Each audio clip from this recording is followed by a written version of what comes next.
Manorama Mahanti IMD Bhubaneswar पूरा ओडिशा राज्यर weather briefing करुच्ची जदि देखा गत 24 घंटे हाईएस्ट मैक्सिमम रेनफॉल रिकॉर्ड करा जायछि गजपति जिले में आर उदयगिरी रे 22.3 मिलीमीटर रेन ता सहित आइसोलेटेड प्लेसेस रे रेनफॉल रियलाइज होइछि पूरा स्टेट रे ता सहित maximum temperature highest maximum temperature record कराइछि बलांगीर जिले में 40.4 डिग्री सेल्सियस। जदि देखा आगामी 7 दिन कि हल्का मध्यम धरण वर्षा होगा सहित बिजुली घड़घड़ी हबार भी संभावना रही।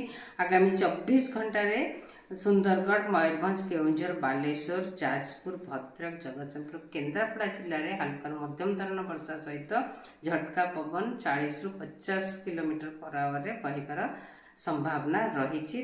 सहित मयूरभंज बालेश्वर कटक खोर्धा पुरी गंजाम रायगड़ा कोरापुट जिले में हल्का मध्यम धरण वर्षा सहित बिजुली घड़घड़ी और झटका पवन 30 ରୁ 40 किलोमीटर पर आवर बहिबार संभावना रही वर्षा समय। काली जदि देखा 13 तारिख में मयूरभंज केउंझर बालेश्वर भद्रक जाजपुर कटक जगतसिंहपुर अंचल हल्का मध्यम धरण वर्षा किछि स्थान होबार संभावना रही। सहित बिजुली घड़घड़ी और झटका पवन 30 ରୁ 40 किलोमीटर पर आवर रहिबार संभावना रही।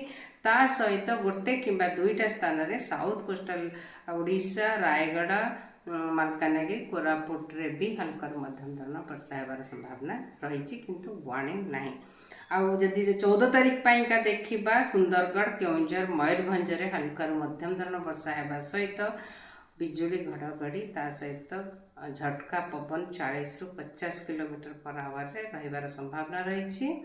सहित बालेश्वर भद्रक जाजपुर केन्द्रापड़ा कटक और जगतसिंहपुर जिले में हल्का मध्यम धरण वर्षा सहित बिजुली घड़घड़ी और झटका पवन 30 ରୁ 40 किलोमीटर पर आवर रहिबार संभावना रही किंतु गोटे किंबा दुईटा स्थान रे प्रबल वर्षा भी हो पारे जमीक मयूरभंज जिले में। आउ जदि देखा आमर 15 तारिख रे अनेक स्थान रे हल्का मध्यम धरण वर्षा होगा सहित बिजुली घड़घड़ी आउ झटका पवन हबार भी संभावना रही।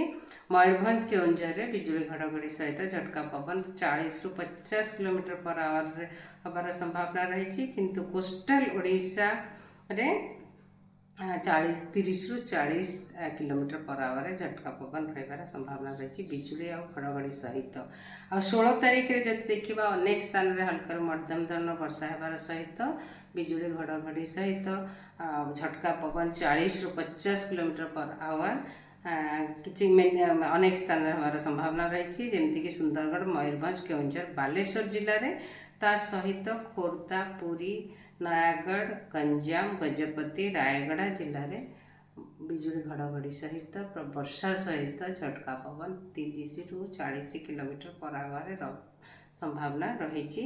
सहित 17 तारिख 18 तारिख रे भी वर्षा कंटिन्यू कर किछि स्थान रे राज्य रे मोस्टली कोस्टल उपकूलवर्ती अंचल रे वर्षा कंटिन्यू कर संभावना रही। नमस्कार।